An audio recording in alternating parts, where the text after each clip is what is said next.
The notification came at 2:13 a.m. 3 words. Wire confirmed. Tomorrow.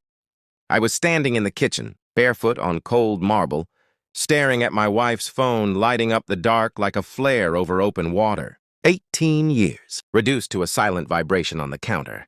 She was upstairs asleep, or pretending to be. The name attached to the message wasn't saved, just a number, Silicon Valley area code. I memorized it before the screen went black.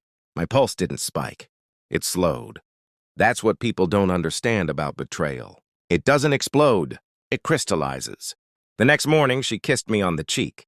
The same practiced softness, the same lavender perfume, the same woman who once cried when I proposed with a modest ring I could barely afford.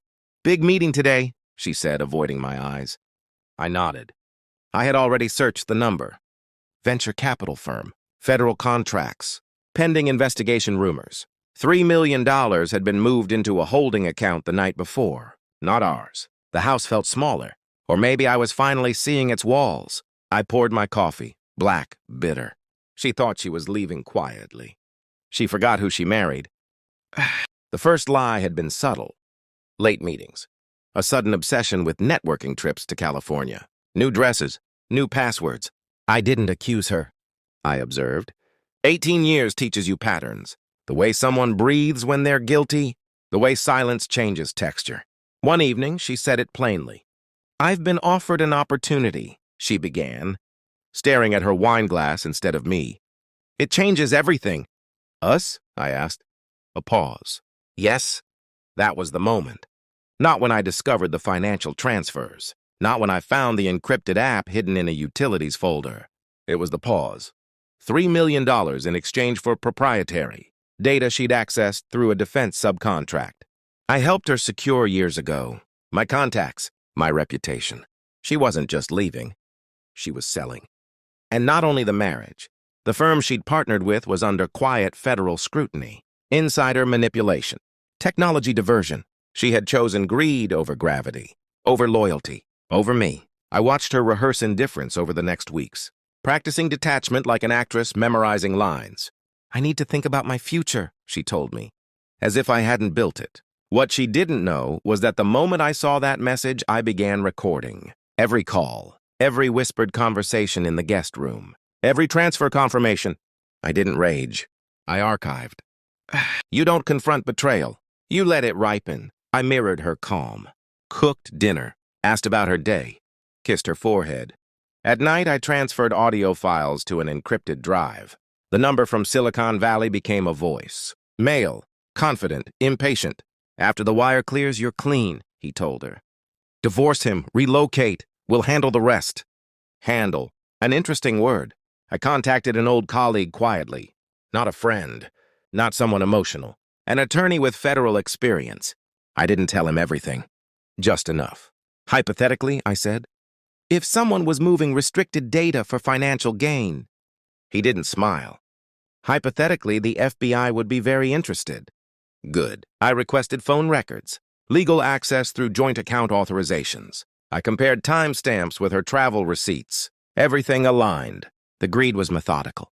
So was I. One afternoon, she came home glowing. "It's finalized," she said. "The investment clears Friday." Friday. Thanksgiving was Sunday. I nodded. "Congratulations." She mistook my stillness for defeat. That night, I made one more call. Not to her. To the bureau. Anonymous tip lines exist for a reason. I provided dates, accounts, voice recordings. They asked for copies. I already had them labeled. Friday morning, the doorbell rang. She was packing. 2 agents stood on our porch, calm, professional. She thought they were mine.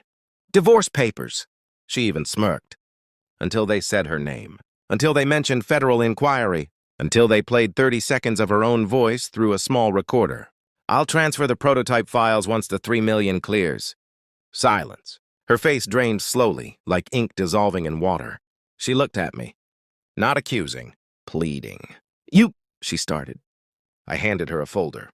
"Printed transcripts, transaction logs, dates." "I believed in transparency," I said quietly. She broke. Not dramatically, just a small collapse in her posture. 18 years evaporating under fluorescent light. The agents informed her she was not under arrest yet. But she was under investigation.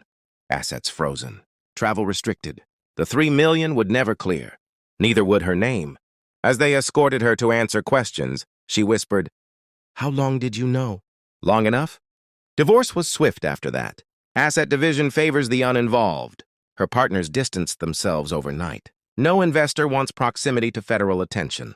Thanksgiving came quietly. My son called. His wife's voice cut through the line. "If you want to join Thanksgiving, come wash the dishes." She laughed, half joking, half disdainful. They thought I was ruined, that her departure had stripped me. I replied with one word: "Enjoy." I didn't attend. Instead, I posted photographs. The villa in Switzerland, snow across manicured terraces, glass walls overlooking a silent lake, an investment I'd secured years before, separate, untouched. Privacy has its advantages. My phone rang 71 times that evening. Missed calls stack like regrets. Even she tried. From a restricted number. I didn't answer. Power is not shouting. It's silence when they need you most. The investigation concluded months later. Charges were filed. Fines imposed. Professional exile ensured. She had chosen $3 million over 18 years. In the end, she got neither. I walk through the Swiss villa in the mornings now. Cold air, clean light, no lies echoing off the walls. People assume revenge is rage. It isn't. It's patience. It's documentation. It's letting the truth introduce itself at the worst possible moment. I don't hate her. Hate requires attachment. What I feel is something quieter. Final. She traded loyalty for greed. I traded heartbreak for evidence. And in the end, only one of us kept everything that mattered, including control.